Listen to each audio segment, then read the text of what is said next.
Hello Healthies, kembali lagi bersama saya Ubay dalam Health Promotion Podcast Be Healthy, Be Happy.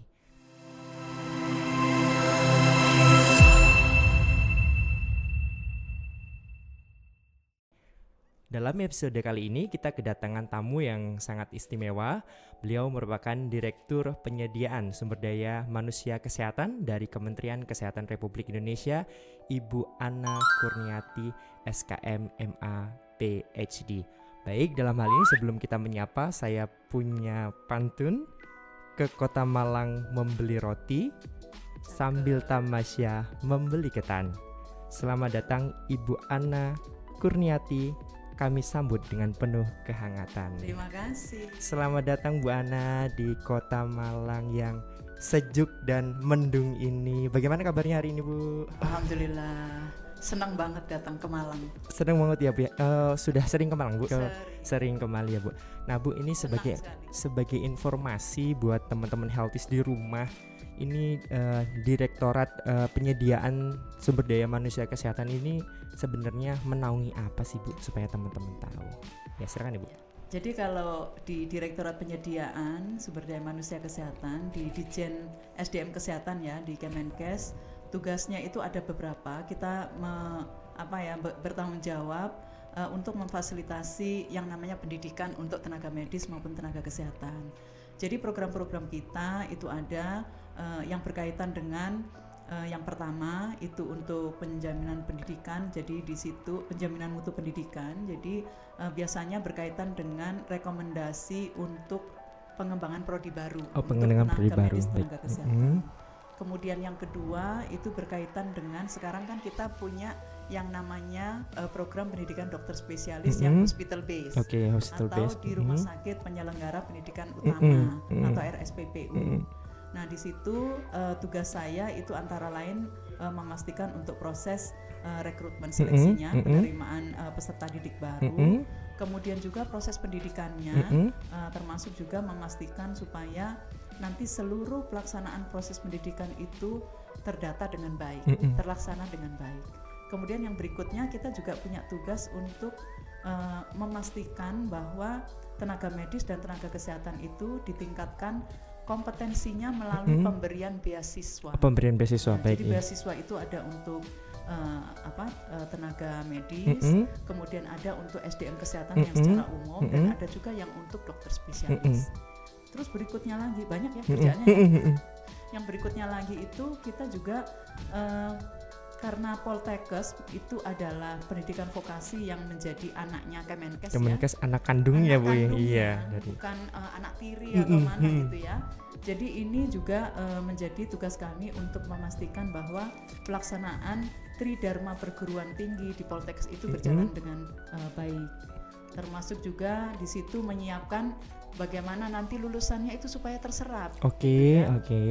Nah, yang kemudian yang terakhir kita juga ada lagi tugas yang berkaitan dengan memfasilitasi supaya uji kompetensi untuk tenaga medis dan tenaga kesehatan, karena sekarang kita punya undang-undang dan PP yang baru, Undang-Undang Nomor 17 Tahun 2023 tentang kesehatan dan aturan turunannya di PP Peraturan Pemerintah Nomor 28 Tahun 2025. Nah itu kurang lebih itulah yang sekarang menjadi tugas kami di Direktorat Penyediaan Sumber Daya Manusia Kesehatan. Oke, ada satu hal nih Bu yang menarik. Tadi terkait dengan serapan lulusan ya Bu Poltekkes. Nah dari Direktorat SDM sendiri, ini bagaimana sih Bu programnya untuk terkait dengan serapan lulusan bagi lulusan alumni Poltekkes di Indonesia nih Bu? Ya sebenarnya kan kita menghasilkan lulusan itu kan tidak hanya untuk pemenuhan kebutuhan di dalam negeri. Memang kita juga harus akui bahwa untuk jenis tenaga kesehatan tertentu kita juga masih kurang ya.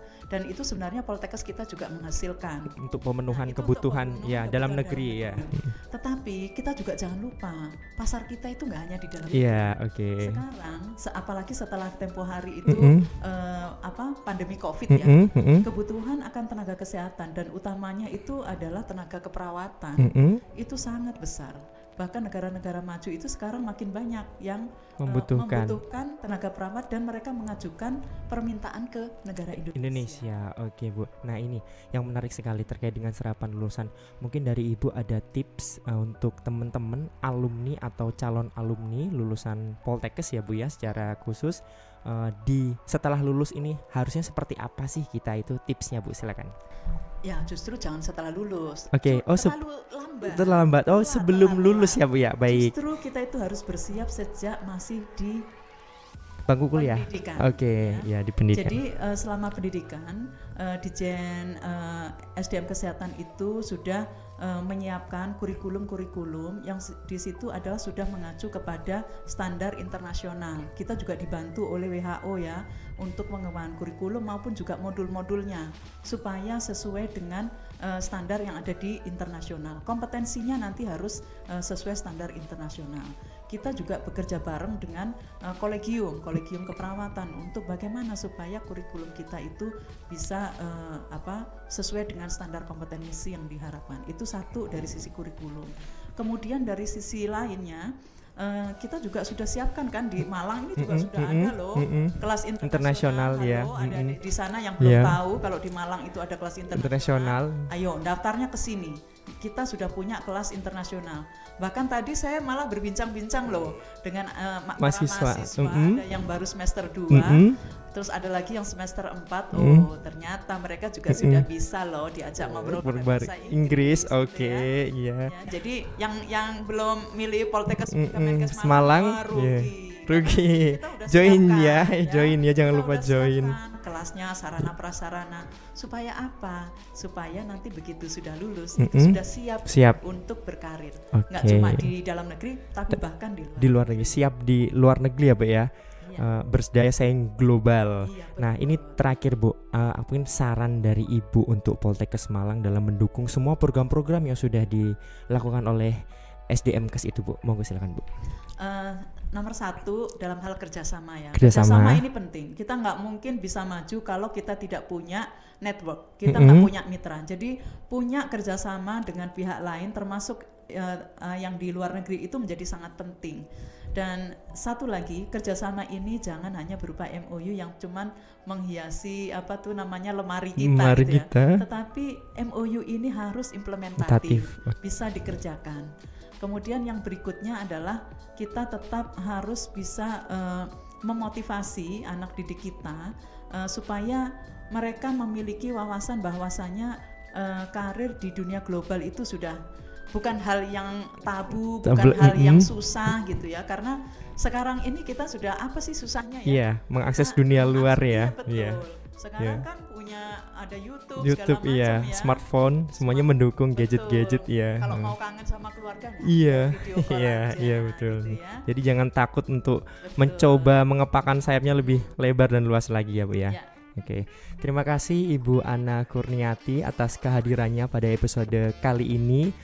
Saya Bayu Dwi Prakoso, mohon maaf apabila terdapat kesalahan, dan Health Promotion Podcast, be healthy, be happy.